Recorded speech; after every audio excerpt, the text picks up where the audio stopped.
5 வருடங்களுக்கு பிறகு ஒரு ரகசிய சந்திப்பு.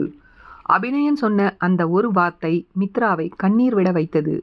ஏன் இவர்களின் மௌன யுத்தத்தில் இப்போது ஒரு புதிய நபர் நுழையப் போகிறார்? யார் அவர்?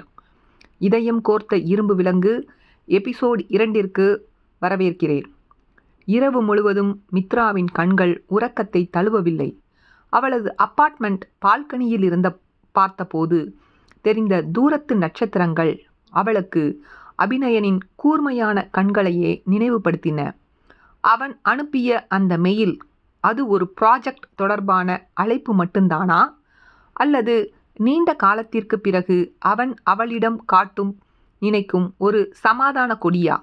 பர்சனலா எதையும் நினைக்க வேண்டாம் என்று அவன் குறிப்பிட்டிருந்த அந்த ஒரு வரிதான் அவளை இன்னும் அதிகமாக யோசிக்க வைத்தது. பர்சனலாக நினைக்காம எப்படி இருக்க முடியும் அபி? அன்னைக்கு நீ என் கையை பிடிச்சு அழுதப்போ இல்லாத பர்சனல் விஷயமா இப்போ வந்துடுச்சு என தனக்குள்ளேயே முணுமுணுத்து கொண்டாள். காலை 7 மணிக்கே தயாராகிவிட்டாள். கண்ணாடி முன்னால் நின்றபோது வழக்கத்தை விட இன்று கொஞ்சம் அதிகமாகவே தன்னை மெருகேற்றி கொண்டாளோ என்று அவளுக்கே தோன்றியது. மெரூன் நிற காட்டன் புடவை, கழுத்தில் ஒரு மெல்லிய பிளாட்டினம் செயின், லேசான காஜல். இது அவளது வழக்கமான அலுவலகத் தோற்றம் அல்ல. ஆனால் இன்று அவளுக்குள் ஏதோ ஒரு புது வேகம், ஒரு புது தெம்பு.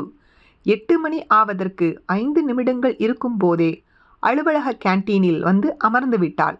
அலுவலக கேன்டீன் அந்த அதிகாலை நேரத்தில் மிக அமைதியாக இருந்தது. காஃபி மிஷினிலிருந்து வரும் அந்த புத்துணர்ச்சியான மனம் கேன்டீன் முழுவதும் பரவியிருந்தது. மித்ரா தனது ஃபோனில் ஏதோ ஒரு டெக்னிக்கல் டாக்குமெண்ட்டை பார்ப்பது போல பாவனை செய்தாலும் அவளது கண்கள் ஒவ்வொரு முறை கேன்டீன் கதவு திறக்கும் போதும் அங்கே நிலைத்தன. சரியாக 8 மணிக்கு அந்த தளத்தின் கதவுகள் திறக்கப்பட்டன. அபிநயன் உள்ளே நுழைந்தான். கருப்பு நிற ஃபார்மல் ஷர்ட், கையில் லேட்டஸ்ட் மேக்புக். அவன் நடையிலேயே ஒரு தனி கம்பீரம். ஒரு ப்ராஜெக்ட் மேனேஜருக்கே உரிய மிடுக்கு இருந்தது. அவன் நேராக மித்ரா அமர்ந்திருந்த மேசைக்கு வந்தான். அவளை பார்த்ததும் ஒரு கணம் அவனது கண்கள் விரிந்தன. அவளது அந்த மெரூன் புடவை தோற்றம் அவனை ஒரு நிமிடம் நிலைகுலைய செய்தது. உண்மைதான். ஆனால் உடனே தன்னை சமாளித்து கொண்டான். Good morning Mitra, thanks for coming. நான் நீ வரமாட்டேன்னு நினச்சேன். ஏன்னா உன் ஈகோ அவ்வளவு சீக்கிரம் உன்னை இங்கே வரவிடாதுன்னு ஒரு சின்ன சந்தேகம் என்றான் அவளுக்கு எதிரே அமர்ந்தபடி. மித்ரா தனது ஃபோனை மேசையில் வைத்துவிட்டு அவனை ஏறிட்டாள். நான் வராமல் இருந்தா உங்களோட அந்த அவுடேட்டட் மெத்தடாலஜியை வச்சு ப்ராஜெக்டை நீங்கள் சொதப்பிடுவீங்கன்னு ஒரு பயம். அப்புறம் கம்பெனிக்கு லாஸ் ஆனால் அது என்னையும் பாதிக்கும்ல, அதான் வர வேண்டியதாக போச்சு. மற்றபடி வேற எந்த தனிப்பட்ட காரணமும் இல்லை என அவளது வழக்கமான சர்ஹாஸ்டிக் பாணியில் பதிலடி கொடுத்தாள். அபிநயன் லேசாக புன்னகைத்தான்.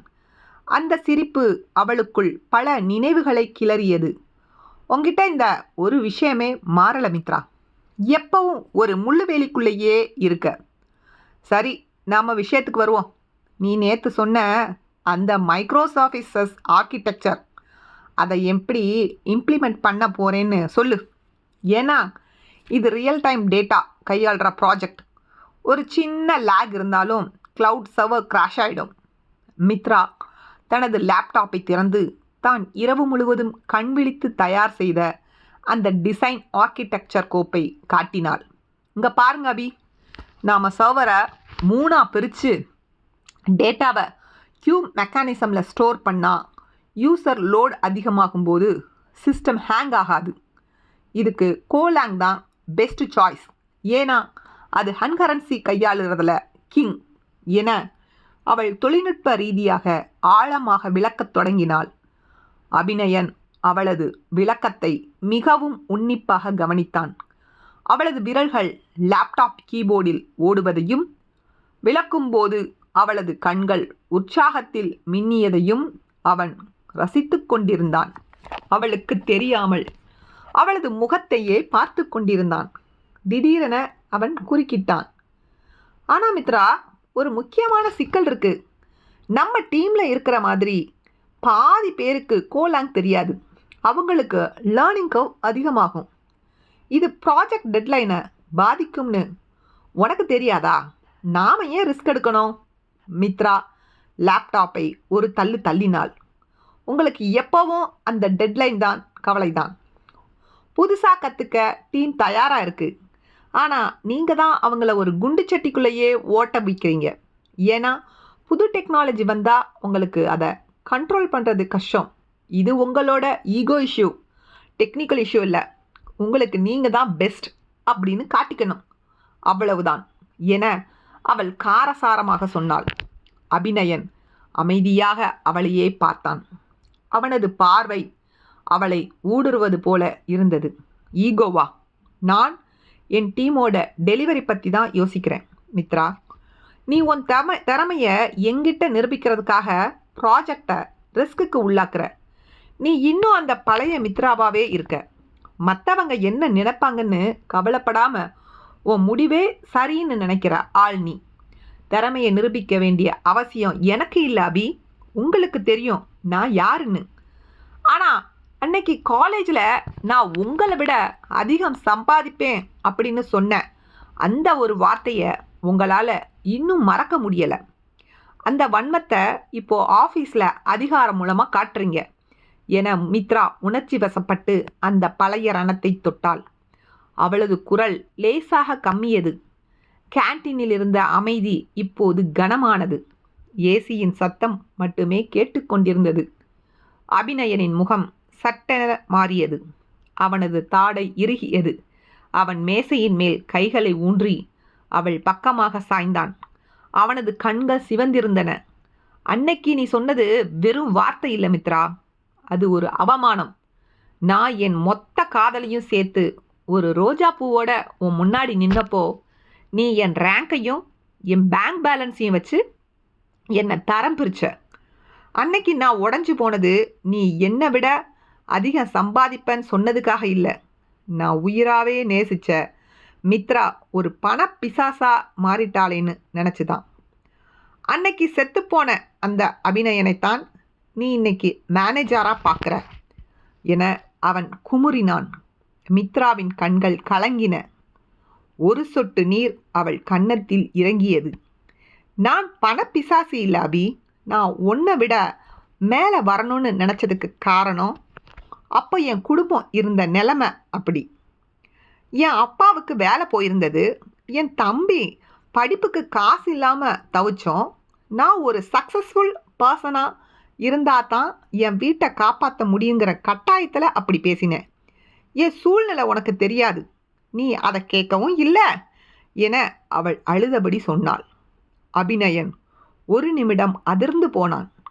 அவளுக்கு பின்னால் இவ்வளவு பெரிய போராட்டங்கள் இருந்தது அவனுக்கு தெரியாது.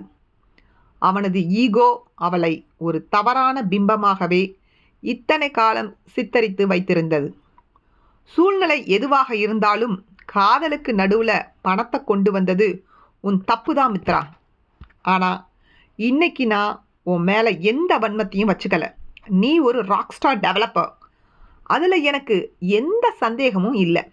அதனால தான் இந்த மீட்டிங்குக்கு உன்னை கூப்பிட்டேன்.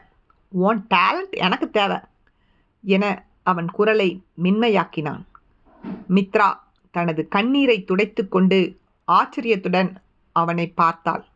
அப்போ நான் சொன்ன அந்த மைக்ரோ சர்வீசஸ் ஐடியாவை நீங்கள் ஏற்றுக்கிறீங்களா?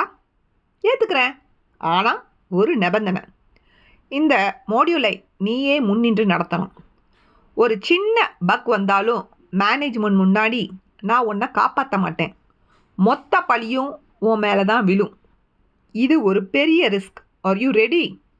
மித்ராவின் இதயம் ஒரு கணம் துடிப்பதை நிறுத்தியது. இது ஒரு பெரிய வாய்ப்பா அல்லது அவளை தோல்வியடைய செய்ய அவன் விரிக்கும் வலையா?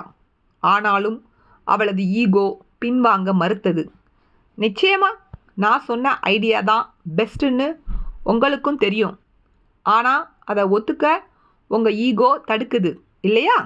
சரி, பரவாயில்ல, இந்த சவாலை நான் ஏற்றுக்கிறேன். நான் யாருன்னு உங்களுக்கு புரிய வைக்கிறேன் என அவள் உறுதியாக சொன்னாள். இருவரும் சில நிமிடங்கள் மௌனமாக ஒருவரை ஒருவர் பார்த்து கொண்டனர். அந்த மௌனத்தில் 5 வருட கால பிரிவின் வலியும் இன்னும் மிச்சமிருக்கும் காதலும் இலையோடின. அப்போது கேன்டீனுக்குள் மற்ற டீம் மெம்பர்கள் ஒவ்வொருவராக வரத் தொடங்கினர். அவர்கள் இவர்களை பார்ப்பதை கவனித்த அபிநயன் உடனே தனது மேக்புக்கை மூடினான். சரி மித்ரா, 9 மணிக்கு ஸ்க்ரம் மீட்டிங் இருக்குது. அங்கே இதை பற்றி அஃபிஷியலாக அனௌன்ஸ் பண்ணிடலாம். அப்புறம் ஒரு விஷயம் சொல்லணும். இந்த மெரூன் புடவை உனக்கு ரொம்ப நல்லா இருக்குது. அன்னைக்கு காலேஜ் விடைபெறும் விழாவில் நீ இதே கலர் தான் வந்திருந்த. ஆனால் இதுவும் ஒரு டெக்னிக்கல் அப்சர்வேஷன் மட்டும்தான், பர்சனலாக எடுத்துக்காத என்று ஒரு குறும்பு சிரிப்புடன் சொல்லிவிட்டு அவன் அங்கிருந்து விறுவிறுவென நகர்ந்தான். மித்ரா அங்கேயே சில நிமிடங்கள் சிலையாக அமர்ந்திருந்தாள். அவனது அந்த கடைசி வரி அவளை நிலைகுலைய செய்தது. ராட்சசன் மனுஷனா இவன்? கோபப்படவும் வைக்கிறான், அப்படியே ஒரு செகண்டில் உருகவும் வைக்கிறான். அன்னைக்கு நான் உடுத்தியிருந்த புடவை கலர் கூட இவனுக்கு ஞாபகம் இருக்கா என முணுமுணுத்தாள். அவளது உதடுகளில் ஒரு மெல்லிய புன்னகை அரும்பியது. அலுவலக நேரம் தொடங்கியது. மீட்டிங்கில் அபிநயன் மித்ராவின் ஐடியாவை முன்மொழிந்த போது எல்லாரும் ஆச்சரியப்பட்டனர். மித்ரா இந்த ப்ராஜெக்டோட டெக்லீடாக இருப்பாள். அவளோட ஆர்கிடெக்சர் தான் நாம் ஃபாலோ பண்ண போகிறோம் என அவன் சொன்னபோது மித்ராவுக்கு ஒரு பக்கம் பெருமையாக இருந்தாலும் மறுபக்கம் ஒரு பெரிய பொறுப்பு தன் தோளில் விழுந்திருப்பதை உணர்ந்தாள். அவள் வேலை செய்ய தொடங்கிய சில நிமிடங்களில் அவளது சிஸ்டத்தில் ஒரு இன்டர்னல் சார்ட் வந்தது. அது அபிநயமிடமிருந்து. அபிநயன், மித்ரா உன்னோட கோட் ரெபாசிட்டரி இன்னும் அப்டேட் ஆகலை. பேசி முடிச்சாச்சா? இப்போ வேலையை ஆரம்பிப்போம். இல்லைனா அன்னைக்கு சொன்ன மாதிரி சம்பளத்தை பற்றி பேச வேண்டி வரும். மித்ரா, இப்போதான் லாகின் பண்ணியிருக்கேன். மிஸ்டர் பிஎம், என்னோட ஸ்பீடு உங்களுக்கு தெரியும். கவலைப்படாமல் உங்கள் டெட்லைனை பாருங்கள். நான் என் வேலையை முடிச்சுட்டு தான் லாக் அவுட் பண்ணுவேன். இருவருக்கும் இடையில் அந்த ஈகோ வார் ஆன்லைனிலும் தொடர்ந்தது. ஆனால் அன்று மதியம் ஒரு எதிர்பாராத சம்பவம் நடந்தது. மித்ராவின் ஃபோனுக்கு ஒரு தெரியாத எண்ணிலிருந்து அழைப்பு வந்தது.